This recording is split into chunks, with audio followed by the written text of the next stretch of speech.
Hey everyone, this is Josh from before, and I'm here with McFarlane Toys DC Multiverse Catwoman from the upcoming The Batman movie. It's kind of wild that this is the first Catwoman that we're getting from the Multiverse line.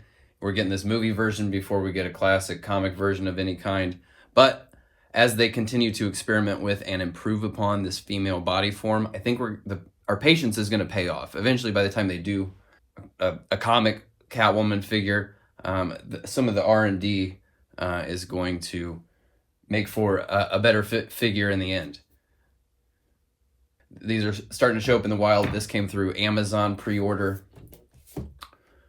Look around the box. Nice photo on the back, but she's holding the version of the whip that comes with the unmasked version. So I would just say be careful about promising something you can't deliver, especially because in this pose, she's got this rope. I don't know if it's like a toy scale rope, or if it's Photoshop, but the rope suggests, the shape of a whip, and unless this one in here is like bendy, flexible, I don't think it is, then it just feels like maybe kind of promising something that's not quite being delivered. Anyway, let's just get her out of here. Give her a spin before I start playing with her. It's a pretty good looking figure. I gotta say, and this is more just about the design for the movie than the figure itself, not a lot going on in this costume. It does have a little bit more going on than the Anne Hathaway one. At least has a belt. It kind of has some little strappy details at the neck that give, a hint of that like S&M-y Catwoman vibe. The most notable, unique, prominent detail is this sort of balaclava mask that has the pointy ends that, suggest a cat ear shape. But like below the neck, there aren't a lot of standout sort of details that are like really memorable. So it's kind of a boring design, I guess is what I'm saying. But I mentioned experimentation earlier, and that's because we've kind of seen with the female figures from this line a range of different approaches to articulation. Like this Drowned is just one piece here at the torso, unbroken, which cosmetically I think is superior, but then compare that with the Barbara Gordon Batgirl back there that has more cuts in it. It ends up being more fun to play with. And the Todd design Wonder Woman was kind of an attempt at a hybrid with a big unbroken piece here, but it also does have a diaphragm piece there. Let's see how she compares when we start moving her around. Take a closer look. When you come in here and you can start to see sort of the differences between the textures. This is that sort of Gore-Tex kind of mesh look with a more leathery next to it. It has a little bit more contrast, and it takes on some more definition. They got some paint here. This V at her V is sort of a lighter gray, and then her belt is a darker shiny black. I think they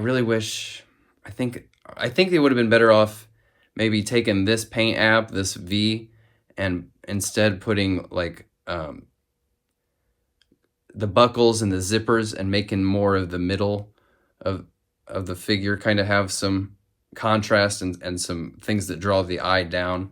Right now that blue or that gray V, it reads a little bit as bluish. Kind of feels just feels alone down here. There's nothing really connecting the limited paint apps that are on the figure. Moving the head around, it's nice to see a little peek of her neck under the mask there when you turn that head. Of course, the eyes are off to the side, not quite as extreme maybe as some that we've seen. I think we're all, we don't love the side eyes. I think it's time for them to go. Appreciate what they were trying to do, but great articulation. The butterfly, I think, is one of the most underrated pieces of articulation on the Multiverse figures, because really being able to do these little body language adjustments, it's actually really significant. And it's something you don't get from some of the other figures at this price point. Ball joints at the wrists are really well tucked up there and still have the movement. Of course, the advantage of the ball joint is you can move that wrist at different angles. so that they're able to hide them well. I will say this one's kind of separating a little bit. You see that? Kind of the ball joints coming apart, so this left wrist is not working great right now. Great movement at the diaphragm. The waist there under the belt is pretty snug. I don't know if there's actually even a point of...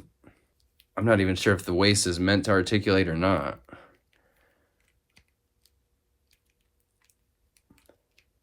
So all the movement's really kind of coming from the diaphragm.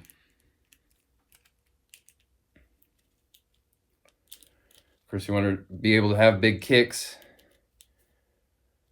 for jumping and slinking around. Great movement. Let's see here, though. I guess pretty great movement. Like if you want her to be crouched in front of a safe, kind of cracking the safe, doing some burglarizing, or even, you know, sort of crawling down very cat-like. The big hurdle for doing a sort of slinking around pose is that her head doesn't tilt up very much. You could do it here, but it kind of becomes a weird, awkward shape. The biggest downfall, I think, is just the hand options we have here, which is just a gripping hand and a fist. That just doesn't quite allow for a wide range of Catwoman type antics.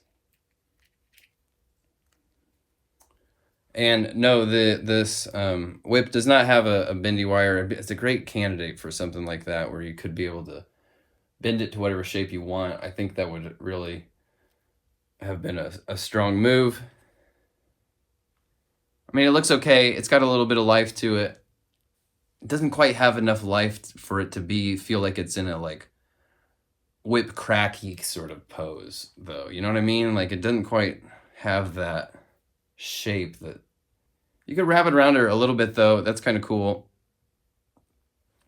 But it doesn't have enough give to kind of really wrap it around her legs or anything crazier than that. It's a little rigid. Here she is next to Pattinson and his patent cycle. Pretty good looking figures. A lot of black and dark gray, though. I mean, the figures like this, they can tend to disappear on the shelf unless you're really blasting them with a lot of light. So I tend to like more color and variety. This is how they look in the movie. But yeah, a lot of dark colors. And if you were really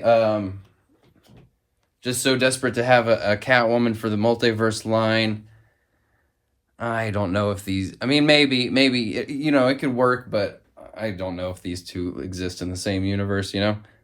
Anyway, pretty solid figure. Fun to play with, but the fun factor could have been a little stronger if maybe some better movement in the whip and some hand options that would have allowed for more slinking around, breaking and entering type behavior. And she's got some big ball joints down here, and she's got the side eye, but the improvements continue to be implemented, and they're on a strong trajectory here for delivering some solid female figures in the future. Anyway, folks, whether or not you need this one, that's up to you. Pretty fun, but make up your own mind, and I will see you guys on the next one. Thanks for watching. Bye.